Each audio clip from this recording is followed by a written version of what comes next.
This morning, the Canterbury Regional Council has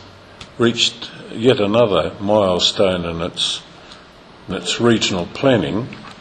but this time it's not an RMA plan, it's a regional pest management plan under the Biosecurity Act, and more particularly under recent amendments to that Act, and that is a milestone for this council because we haven't had a management plan before, we've had strategies before. Today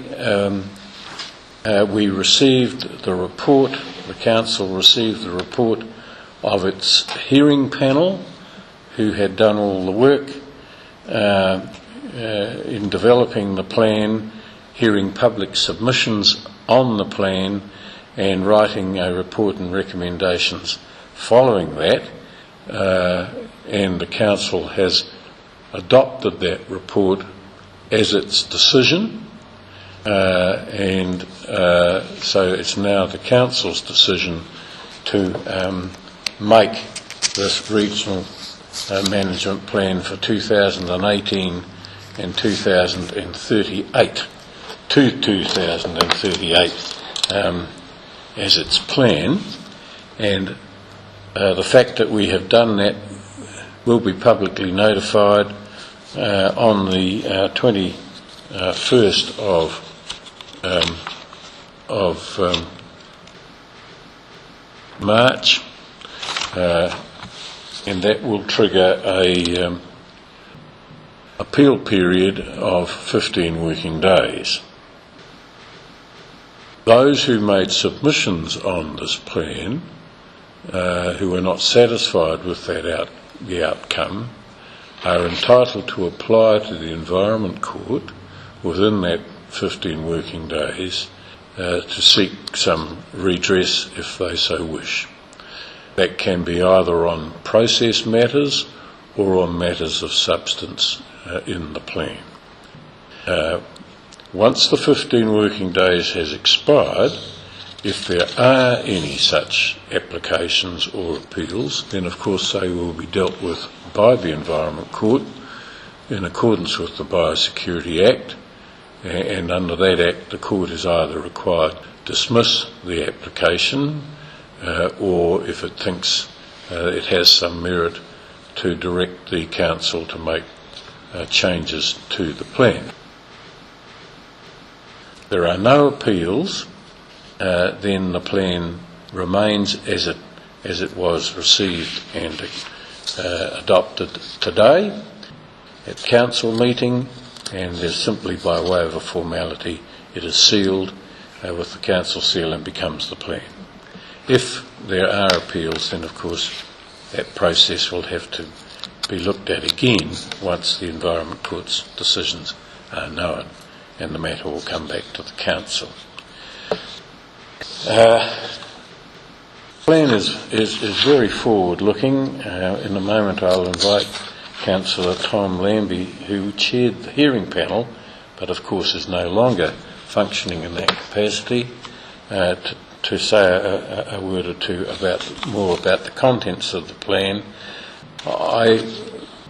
simply wish to conclude by saying that those who want to read the panel's report and recommendations, which in themselves are really very important and well worth reading, should do so in conjunction with the table, with the 10 minutes that the panel issued during the course of its work, because in some of those minutes there is quite detailed explanation of how the panel got to various decisions that it did get to in the process of the iterative process of developing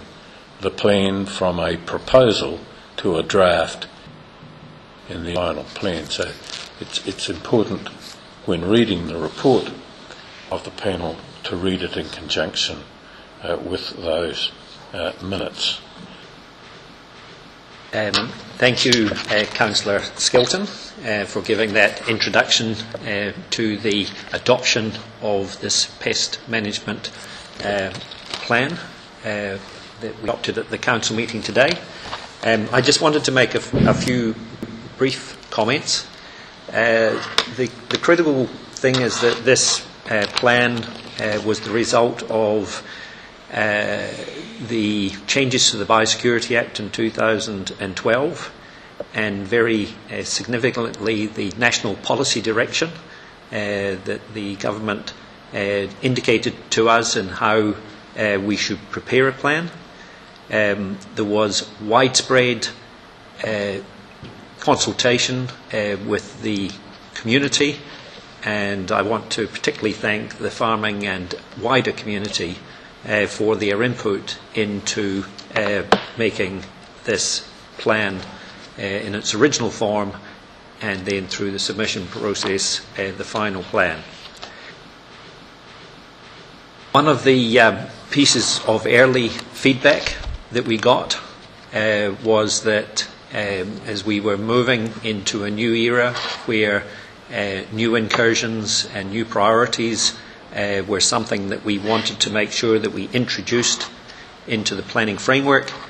there was feedback around the fact that farmers and landowners around production pests wanted to know that legacy pests like rabbits, wallabies, gorse broom and Arcella tussock were still going to be a priority. And I think this document has allowed us to very clearly within the framework deal with those legacy pests, but also set up a plan that is particularly future focused and makes us as a council ready to look at the new opportunities around pathway management to prevent new incursions happening within our region, but also that if something does come into the region, we can deal very quickly and deal with and look to eradicate before any new pest became established. I think the other key issue with this plan is that we've acknowledged a very strong history around production pests, but as we move into an era where indigenous biodiversity is incredibly important to both landowners and to the wider community, then we've got a plan that reflects both the values around production and biodiversity. And I think that will play out very well. And one of the key issues that is clearly articulated in the plan is around the funding formulas that more clearly reflect, particularly in areas around monitoring and inspection, that shared relationship between the wider community and the landowners in the way the funding split has been finalised. That really does allow us, while providing a consistent level of service in dealing with our legacy pests, it also gives us a lot more flexibility in dealing with the new and potential pests that will come into our region. I would commend people reading the plan. It's been well documented through the process, but it's clearly set out and in the different functions and how pests are to be managed, whether it's under an exclusion programme, an eradication programme, a progressive containment programme or sustained control. But one of the other very important areas of management, particularly with biodiversity pests, is around site-led programmes, and that is going to be an extremely important part of the plan going forward. I just would like to reiterate that the document in many respects was quite unchanged. We had done a huge amount of consultation with the community. The plan reflected that consultation, but there was some recommendations that came through from the hearing panel, and they touched around the areas of wild Russell lupin, feral goats on Banks Peninsula, the incredibly important work around wilding conifer control, and some changes around Narcella tussock and Chilean needlegrass. So I would look forward to this document being in the wider community. It was adopted unanimously at the Council today, and with the huge support from Council and from the staff at the Canterbury Regional Council, I'm very pleased that this document is out in the final stages of being made operative.